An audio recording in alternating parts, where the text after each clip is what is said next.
All right, Barak YAHAWAH, Barak YAHAWASHI.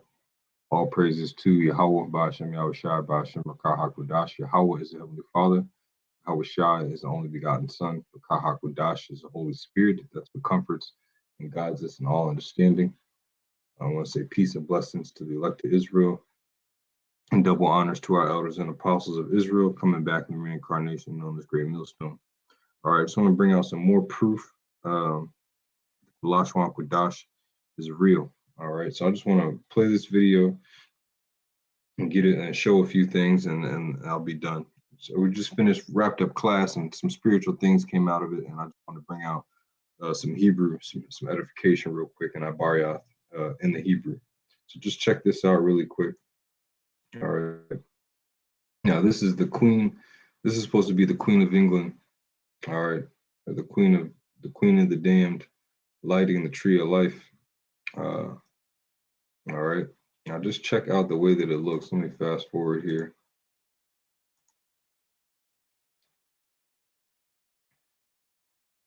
Bear with me. All right, so you can see she's about to light the tree of life. All right. And you see what it looks like as it gets lit up. I'm gonna pause it. I'm gonna let it keep going actually. You see how it kind of looks like that infinity sign? Continuity of just keep going and going and going. Now, let me see if it's gonna show an over top picture. All right. See, look at that. See that? Now, in Assyria, now there's an image I had in a book that I was reading called the Biblical World Atlas. And it says, this is an image that was inside of it. It says, the tree of life is a prominent symbol in Assyrian reliefs, such as this panel showing two portraits of King Ashur-nasirpal worshiping a deity, possibly the sun god Shamash. And if you look at this, all right, you look at this image here, it looks exactly like the image that that Queen lit up. So that's how we know this is pagan worship. Of course, they're just worshiping these old deities. All right, so let me just show you this again. Let me see if I can maybe do a side by side here. Let's do that. Grab this. All right, now look at this. It's the same exact thing. This is, you see how it's getting lit up, going through like this?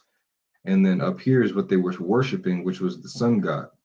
Now, the main thing that I wanted to point out, all right, that's enough of that.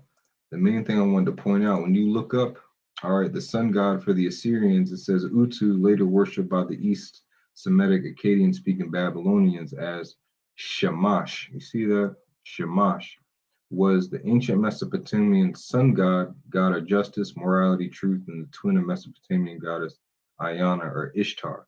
All right, now it says that the sun god is Shamash. When you look up the Hebrew word for sun, all right, let's look up the word sun. It's Shemesh. See, they sometimes in the blue letter they'll have their word completely butchered, but for sun it's pretty close, and it's Shamash. Now, the Lord is the Spirit. The Lord used this scholar, all right, and scholars and Wikipedia, whatever they want to use, through a false deity, showing you that even though they're worshiping the deity and they're calling it Shamash, it still proves that the Hebrew word and the way that it's supposed to be pronounced is correct. All right, which you see right here. All right, showing you that the Lashawan Qadash is real. All right, they were worshiping a sun god called Shamash. In the Hebrew word, the Lashawan Qadash for sun is Shamash. Now, also, I wanted to point out too, how do we know that the ah is correct and we have our vowels correct? Well, when you look at Yahweh on the Edom online, all right, and you come through here, it says, based on the assumption that the tetragrammaton is the imperfection of the Hebrew verb hawa, all right, not haba or hawe, all right, it's hawa, which also further shows you that the Lashawan Qadash is correct. The spirit of YAHWAH rested upon the elders and apostles to put the alphabet together and the Hebrew booklet together, and that's 100% correct. And more truth and more proof is coming out about it, just so you can see that that's how we know the Lord's name is Yahawah. How are they going to write this here, but then have the name Yahweh? This should say Yahawah. Let's continue on. When you look up the Hebrew word for Haran, all right, Haran, which means mountaineer, that's where Abraham fled before he went to the promised land. It's Haran. Now, what you see here, more proof that the Lashawan Qadash is correct. They had the pronunciation almost correct, but it's spelled completely wrong. You see Kawrawn, which is very close to how you're supposed to say it. It's supposed to be Haran, not Karan. All right, Karan.